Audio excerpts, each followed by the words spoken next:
Difficulty in Warriors games is somewhat of a frequent topic whenever a new game comes out, so let's talk about it, and I shall inform the uneducated on why the games are now easier. This obviously does mainly apply to the hardest difficulties available. Just as a side note, I will mostly be talking about Dynasty Warriors and Warriors Archie here, as it's mainly a problem for those two series. If I talk about every Warriors game, I'd be here all day. I will also be discounting Dynasty Warriors 9 from this video as much as I can, because pretty much every character plays the same, and the difficulty in that game boils down to enemies getting more health, which can be ignored with that randomly activated dumb instant kill move, and they dodge more. And let's be honest, it's one of the worst games in the franchise. Actually, that's a bit unfair. It's one of the worst games in existence. But at a glance, there are several reasons why the newer games are labelled as easier. That is to say, Dynasty Warriors 7 onwards, because that's where the game's changed fairly drastically, and that is mainly a shift in game design. One thing that has been notable about Koei is that they will jump on nearly any trend that comes out. Some examples, so we get what I'm talking about. 3D, remember when that was a thing? Dynasty Warriors 7 implemented that. Touchscreen and PS Vita, they released Dynasty Warriors Next, which focused very heavily on that. Stadia, Attack on Titan 2, Final Battle, Final Release, whatever the hell it was called, was getting developed for that. Open World, Dynasty Warriors 9 tried to cash in on that pretty badly, and certainly too late. There also seems to be a consistent string of re-releases when a new console comes out. The Switch got Pirate Warriors 3, Warriors Archie 3U, a bunch of the Samurai Warriors games, but only for Japan. Not to mention Persona Scramble being on Switch, even though it's a sequel to a PS4 exclusive, for now at least. Although that may not be down to Koei. But how does this all link to game design? It's my strong belief that increasing the number of enemies on screen is one of these trends. It's something for the company and, well, anyone to point at and say, wow, look at all that. Yeah, sure, they're not actually that impressive to look at as peons, and in some cases generic officers look like they're just from the PS2 era, but from a technical aspect it's kind of something to gawk at. Although in some cases it's a bit inconsistent. The amount of troops on screen increases with each game, roughly speaking, with the most being in the recent Warriors Archie 4 Ultimate. But in something like Dynasty Warriors 8 Extreme Legends, at least the PS4 version, half of the game is jam-packed with enemies, which are the new Extreme Legends stages, while the remastered original stages from the base game, they seemingly forgot to change the amount of enemies, as well as some of the stages not actually working correctly. You have to wait half a year for your allies to do anything, but that's just a glitch in the PS4 version. This increased troop count is actually one of the reasons why the PC version of Dynasty Warriors 4 is considered harder than the PS2 version, provided you're one of the 3 people in the world that actually own a copy of that game. The increased number of troops is one of the most notable of the issues that the games are dumbed down. Just the sheer number of enemies on screen would seemingly make the games impossible if they all had PS2 levels of aggression. Could you imagine if every enemy acted like this in a newer game?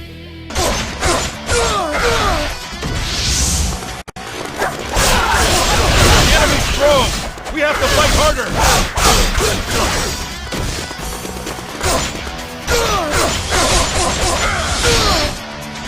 On the new games, enemy peons can occasionally stag you.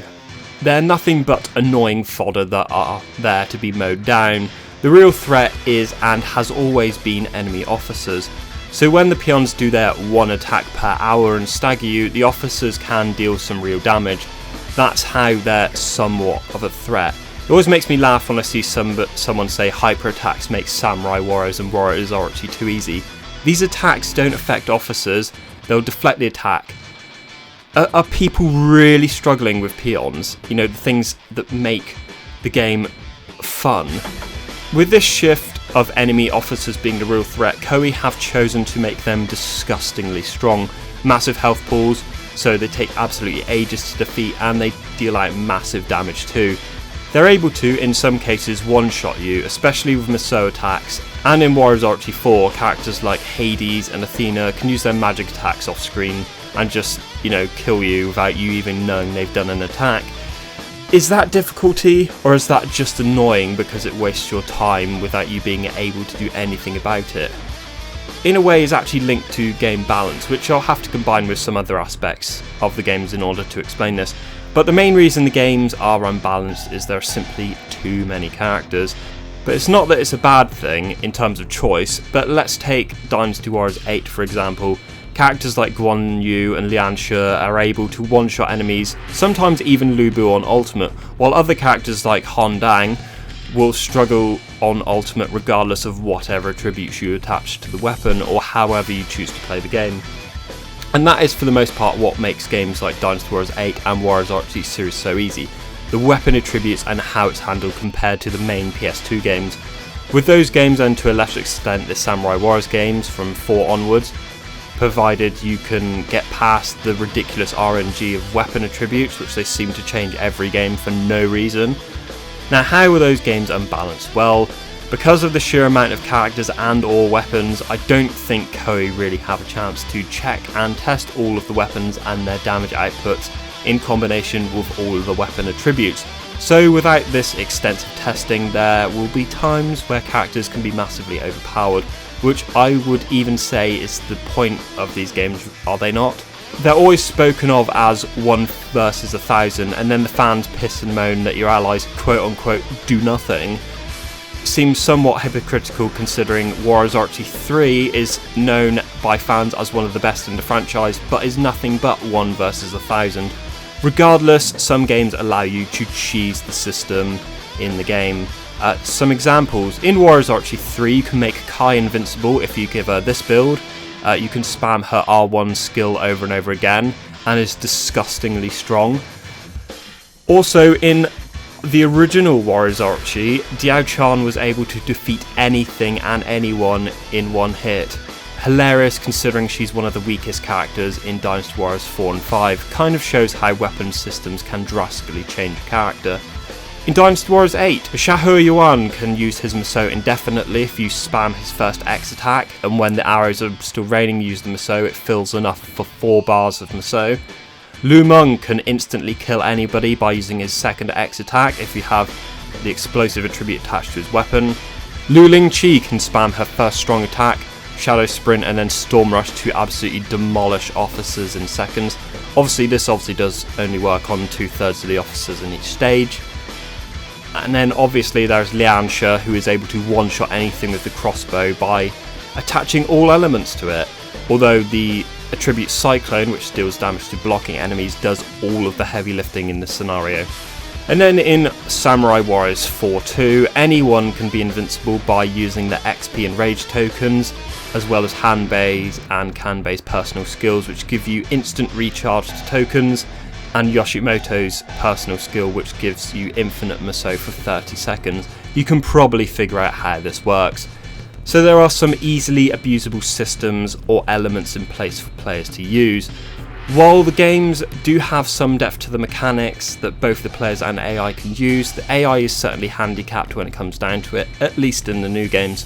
In Dynasty Warriors 8, if an enemy has an advantageous weapon to you, they attack so slowly that you can easily counter-attack them, rendering their attacks somewhat pointless, and requires very little skill from the player, which would be weird because you'd think anyone playing on Chaos, Ultimate or whatever the game chooses to call its hardest difficulty, the player would at least somewhat understand the mechanics of the game and be somewhat decent at it. All of the Musous in the game do have a long startup animation, meaning that when an enemy uses one, you can do one of 3 things. You can move out of the way, you can use your own Musou to not die, or you can use a switch attack, which in most cases makes you invincible as well. Contrast this to something like Dynasty Warriors 4 and even in some cases Dynasty Warriors 6. Enemies will instantaneously use their Musous to counter-attack you. They can use their normal counter-attack if you try certain moves or if you have too much of an advantage against them, providing the game actually has a counter-attack.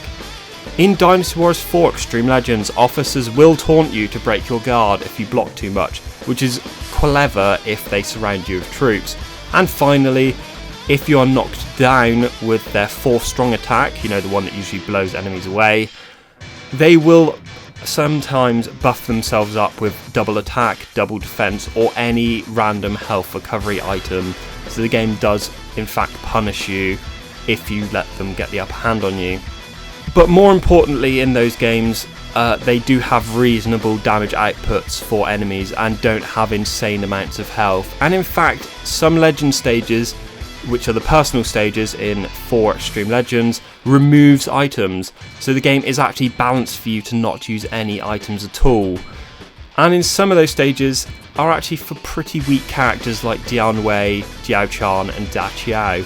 There's also very little abusable characters or mechanics other than, Ma Chao and to a latter extent Zhou Tai horse attack spam, where you can equip the Shadow Harness and any horse buffing items and then solely attack on horseback.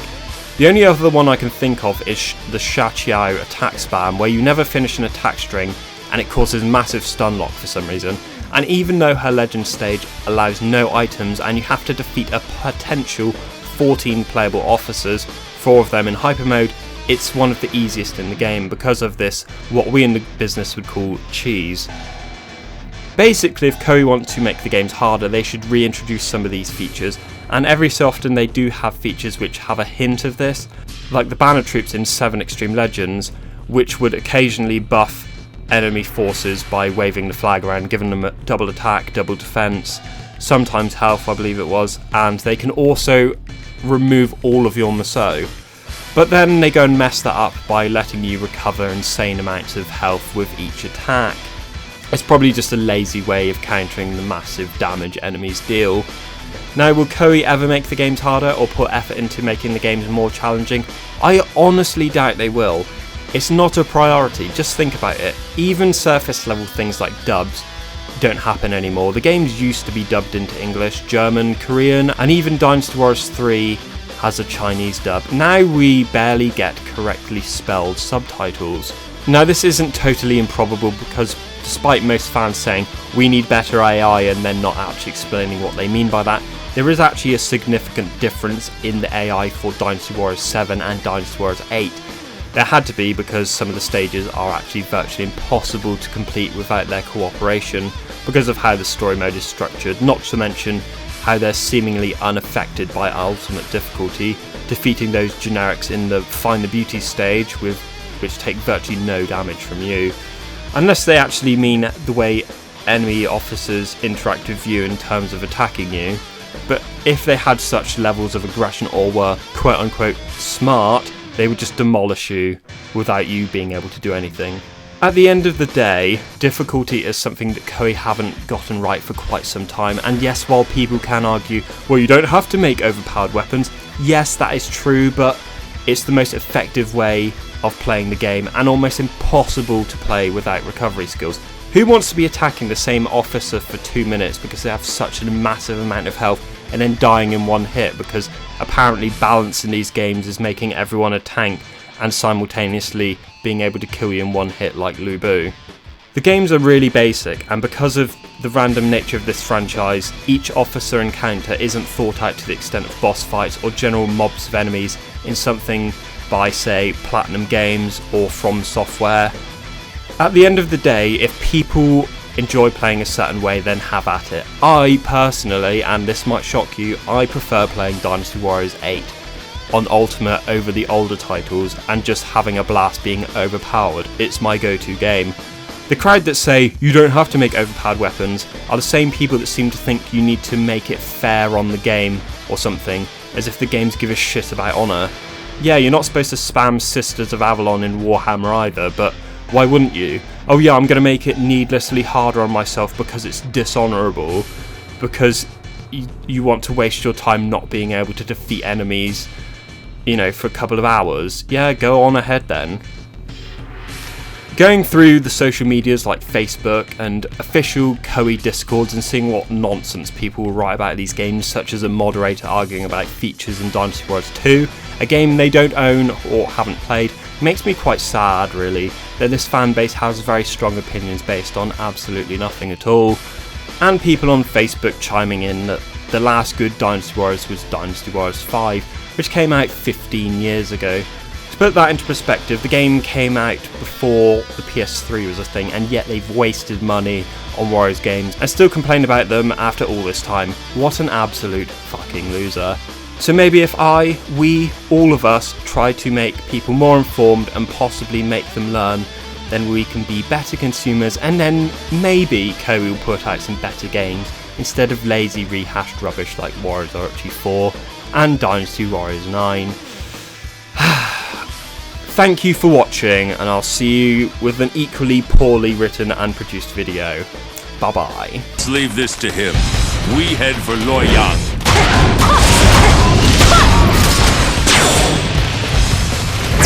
Being near you makes me feel safe.